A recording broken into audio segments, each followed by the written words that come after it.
On the night of June 16, 1775, Colonel William Prescott led 1,200 American militia as silently as possible through the darkness, so that the watch aboard the British warships in the surrounding waters would not learn of their movements. Prescott's objective was Bunker Hill, but by some mistake the colonists climbed up Breed's Hill and began digging. Almost 2 months after Lexington and Concord, the American Army under General Artemas Ward had learned from its network of spies that British General Thomas Gage, recently joined by Generals William Howe, Henry Clinton, and John Burgoyne, had planned to take the high ground at Bunker Hill on June 18th, and they were there to take it first.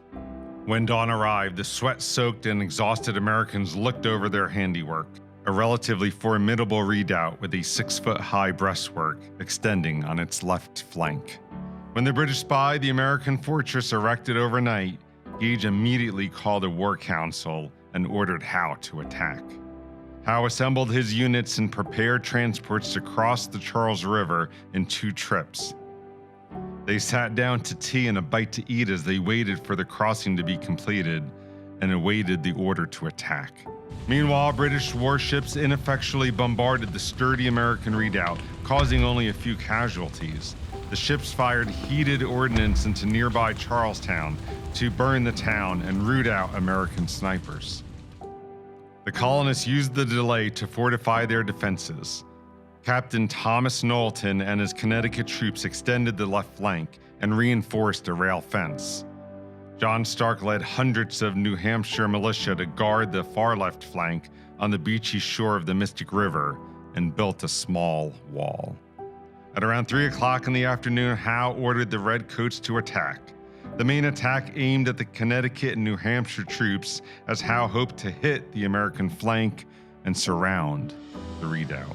Marching shoulder to shoulder in the heat of the day, they had a difficult climb uphill over obstacles, including several rail fences and stone walls. But they were a disciplined professional army and held their lines tight. The Americans did not have a lot of gunpowder or ammunition and held their fire until the British were frightfully close. Finally, they fired, tearing into the British ranks. The battlefield was littered with dead and bleeding redcoats. The survivors withdrew and reorganized their ranks. After several minutes, the British attacked again and were bloodily repulsed a second time. Many officers were killed, including Major John Pitcairn, who was mortally wounded.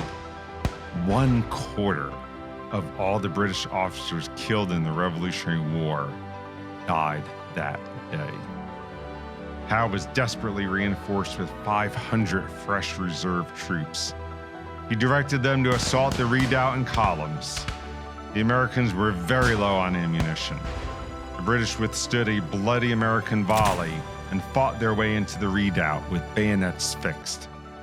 They slaughtered many Americans, including Patriot leader Dr. Joseph Warren, who became a martyr to the cause of liberty.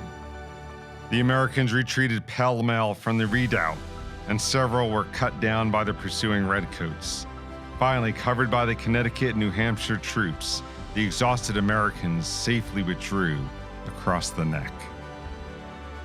The British took Breed's Hill but suffered 40% casualties. One general remarked, "Another such victory would ruin us."